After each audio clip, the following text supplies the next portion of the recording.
Halo guys. Nah, sekarang mau makan mie ayam. Tuh, mie ayam pakai bakso. Kita sambil cerita ya, soalnya banyak yang nanya. Awal mula aku terkena gagal ginjal kronis stadium akhir sama penyebabnya dari apa, terus cerita gimana gejala-gejalanya. Soalnya kalau dibalas satu-satu, aduh banyak banget yang DM aku. Jadi mendingan aku cerita langsung PT. Jadi kalian bisa lihat kapan aja, mau siang, malam, pagi, ya terserah kalian lah. Oke, aku tuh terkena gagal ginjal kronis stadium akhir dari hipertensi. Kenapa bisa hipertensi? Ya, faktor terbesarnya itu udah ada faktor genetik keturunan dari almarhumah ibuku. Terus salah satunya pola gaya hidup juga ya. Mungkin karena sering senang makanan asin atau entah apalah, tinggi natrium atau apa.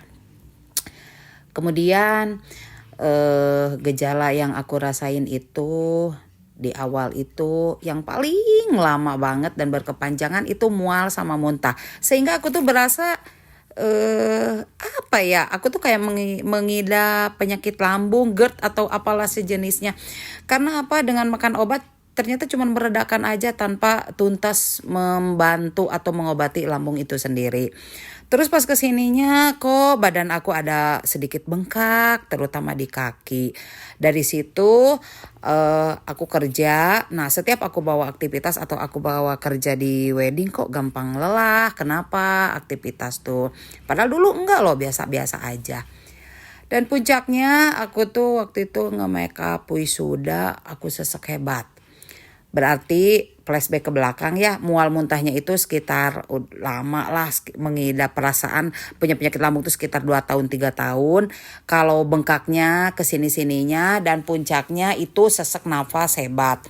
Sesudah sesak nafas hebat itu aku dilariin ke klinik sama suamiku.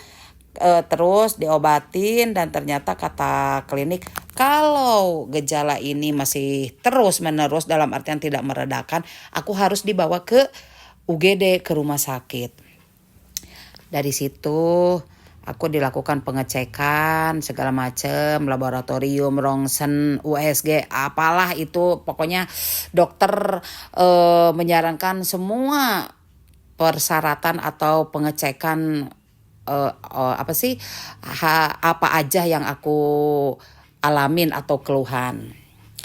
Dari situ kemudian seminggu lah aku dirawat di rumah sakit dan katanya harus cuci darah. Tapi no, waktu itu aku tidak menerima dan aku memaksa pulang.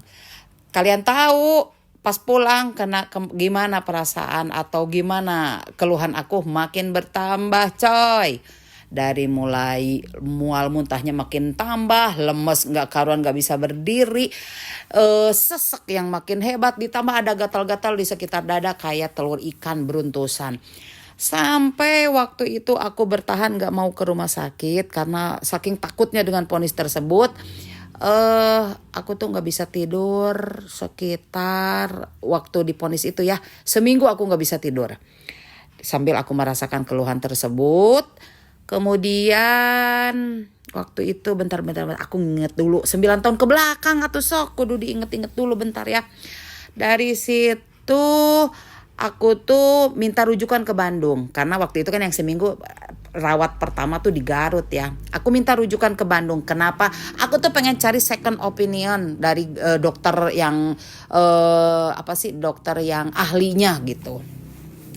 Kemudian aku minta dirujuk ke Bandung dan di situ aku dibawa ke salah satu rumah sakit di Bandung. Jangan disebutin ya. Pokoknya salah satu rumah sakit di Bandung yang fasilitasnya lebih canggih lagi, dokternya lebih canggih lagi, pokoknya dokternya juga alat-alatnya lebih canggih pula.